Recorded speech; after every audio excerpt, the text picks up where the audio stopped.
Hi, welcome back to Becoming One. I'm Jimmy V, and this is. Hi, I'm Angela Sklo with Heartland Homestead Families. Thanks for joining us today. Today we're going to take a few minutes and we're going to talk not only a little bit about butter bites, but just butter in general, some of the benefits, and some of the different ways that you can use butter. So let's get into it.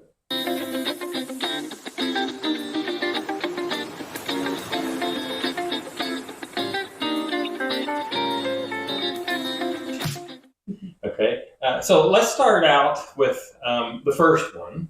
Let's talk about butter. Why is butter beneficial? Because of the fat. And fat is a good source of energy. In fact, fat is what fuels the brain. So what are some of your thoughts around butter and fat and the benefits as far as energy goes? Oh my goodness. So my experience has been that I am focused. The foggy head goes away, my energy comes up, and I'm able to knock out my to-do list pretty quick. So the energy is nice. The foggy headedness going away is good. All right. So before we go on to number two, fat supports healthy cellular function. Wouldn't that be nice for the cells on the outside to be rejuvenated or regenerated? So tell me a little bit about your experience. Oh my goodness, we're all looking for that anti-aging effect, right? Trying to beat the age. I would say that I feel good. I'm happy with my skin. My skin has cleared up. The breakouts that have a tendency to show up, gone away. And fat is what I use on my face, which sounds a little goofy, but it's nature's moisturizer in our house anyway. I've never used it on my face, but I can tell you that, and I shaved today, as you can see. I can tell a difference when I look in the mirror after having been on this diet. I'm almost at the 120-day mark, by the way. In January will be a 120-day mark. But I can notice on my skin and in my face where I would see massive wrinkles before. They don't seem as well defined now. Right. So I'm loving it. All right, so let's talk about how fat helps to optimize hunger hormones, ghrelin and leptin. I think that this relates more towards making you feel satiated. So I know for me, since I started the carnivore diet, I probably eat a couple pounds of meat a day and I'm good. Absolutely. I don't have to eat near as much, and I don't get that horrible bloated feeling after I'm done eating. I could eat a pound of sausage for breakfast and I don't regret it. You know, like people do at Thanksgiving. Right. Oh, what about you? What's your experience? Okay, so for me, I've noticed that moving towards a fat, protein, carnivore, ketovore diet, I am satiated. One meal a day, pretty much. If it's not one meal a day, I have a feeding window from noon to about 5, 6 o'clock is the goal. And I'm good. I wake up, a little bit of butter in my coffee to kick the day off. And then from there, I'm marking all my tasks off the list, getting my stuff done, and feel good. I don't feel the need to come in and eat. Fantastic. Good? Okay. The next one on our list is fat helps to balance and optimize sex hormones and adrenal hormones. So I can actually attest to this personally. I have noticed a difference, especially in my first 2 weeks on the carnivore diet. I never realized that, or even considered that, the hormones in my body may be out of balance. And so that first couple of weeks of getting back into utilizing fat for fuel instead of carbs and sugars, afterwards, I could tell a difference. As a man, personally, I could tell a difference. What's been your experience around this? Good question. So I'm at that age where menopause is coming into the conversation. And I can actually say that after my carnivore meat heavy journey, I am at a place now where I am noticing cycles that I don't really have. But that's part of the balancing of the hormones, the sex hormones specifically. As far as the adrenals, the stress is gone. There's a blanket of calm. I wouldn't trade it for anything. Like, I'm there and it wouldn't let it go. Awesome. Fantastic. Fat. So fat is a building block for testosterone.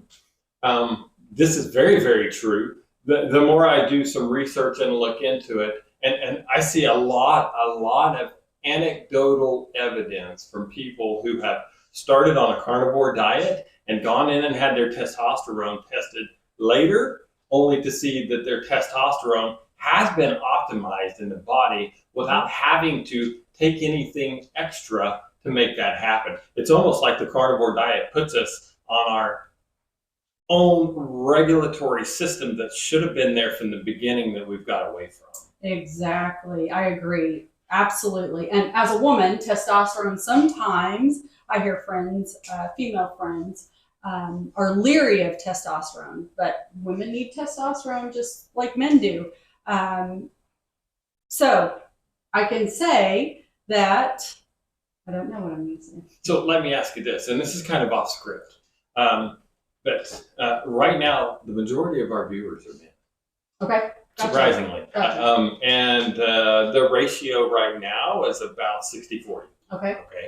And that varies depending upon age group. But for women who are watching, what about estrogen? Do you know anything about what the carnivore diet, how it plays into? Does it improve? Or can you talk to that a little bit? Okay.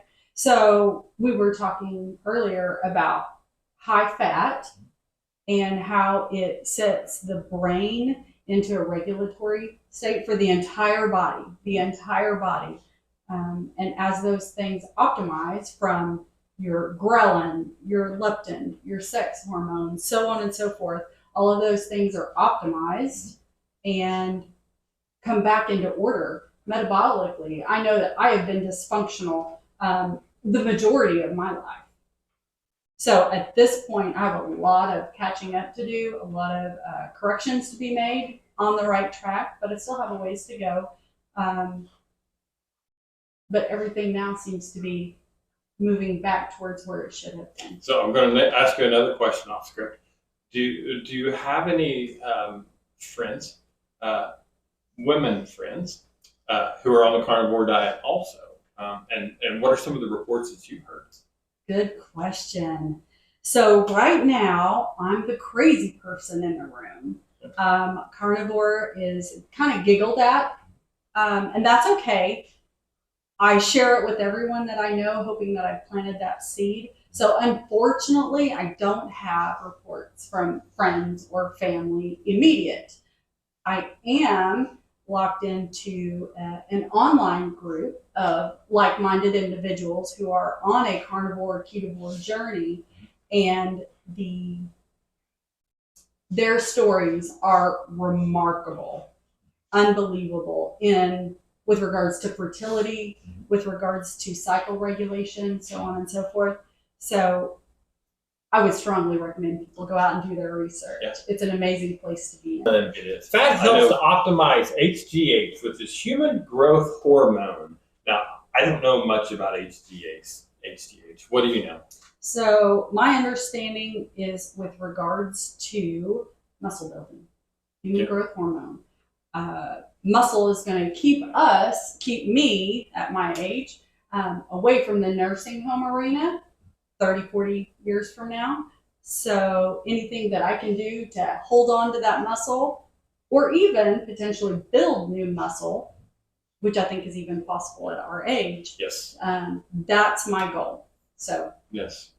Now to me, that makes sense. I never thought about HGH being related to muscle growth, muscle strengthening. And you don't have to. It's funny because when I know guys who work out at the gym, and they're always, over the years, as I have looked into exercise, working out, one of the most important things you can do is put the nutrients that you're losing during that exercise and workout back into your body. Protein is one of those things. Protein is a building block for muscles. Absolutely. And what is the carnivore, I almost said ketovore, what is the carnivore diet all about? No carb, no sugar, lots of protein, right? Lots of fats, good fats. So I never thought about this being something that could be good to help my muscles recoup Absolutely. after exercise. Absolutely. You ever had that point where you exercise and then, the day after you're sore, and the day after that you're sore, and you're like, oh, I don't want to go through this again.